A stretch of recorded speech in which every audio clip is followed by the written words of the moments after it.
Truth possesses three primary dimensions. First is anthropological reality.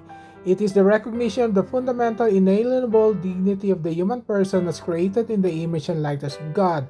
Truth opposes any technocratic ideology that measures human worth by metric-driven performance, efficiency, or economic productivity. Second is relational integrity.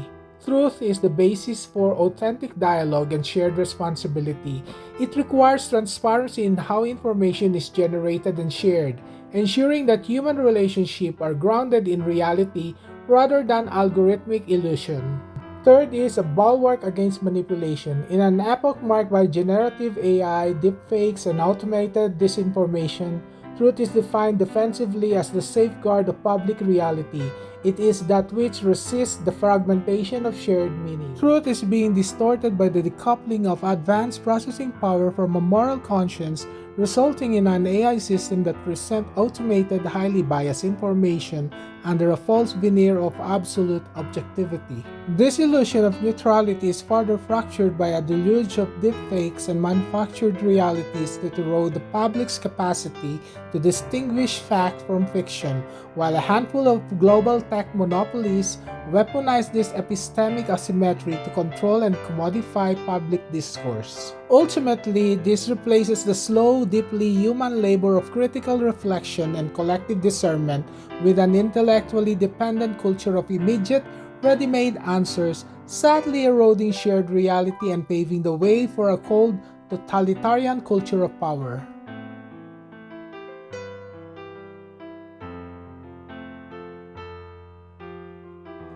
To navigate technological tools wisely, we must view truth as a common good rather than a privilege of power, a principle that requires fostering a comprehensive ecology of communication across all sectors of society.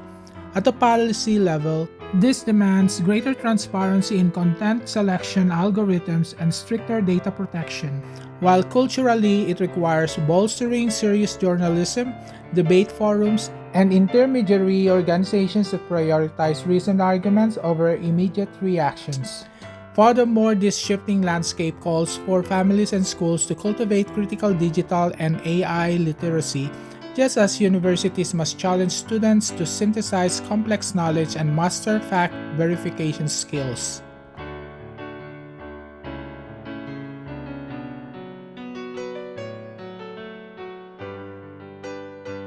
Labor is fundamentally an expression of human dignity and personal growth, not just an economic output.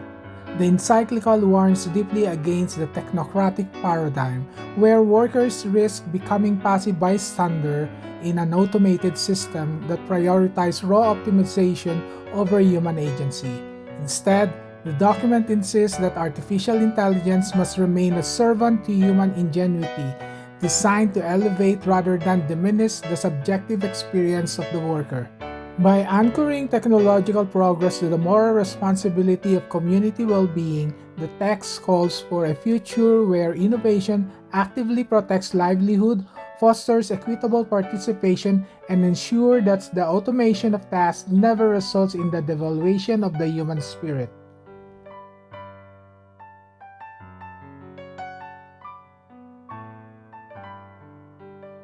Modern technology can become a new kind of trap when digital monopolies use algorithms to manipulate our choices and treat people like data points. It also poses a hidden form of slavery, the harsh unfair condition forced upon workers who extract raw materials or label data to build AI systems. To break these chains, we have to look past corporate profits and put human dignity first. True freedom means taking back control from digital platforms and making sure that technology is used to help people and serve the common good rather than control our lives.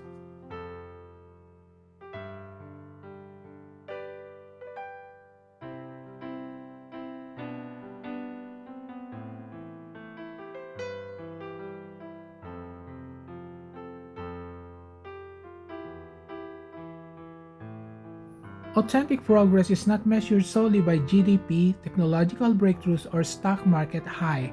It is how we treat the most vulnerable, ensuring that innovation lifts everyone up rather than creating new structures of exclusion.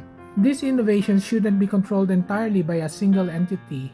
It calls for an ecosystem of shared responsibility where every level of society plays its proper role to ensure human dignity is never compromised. Government regulatory bodies shouldn't micromanage or crush human initiatives, but they must provide a moral and legal framework that protects the vulnerable. Progress ultimately relies on the ethical character of the individual.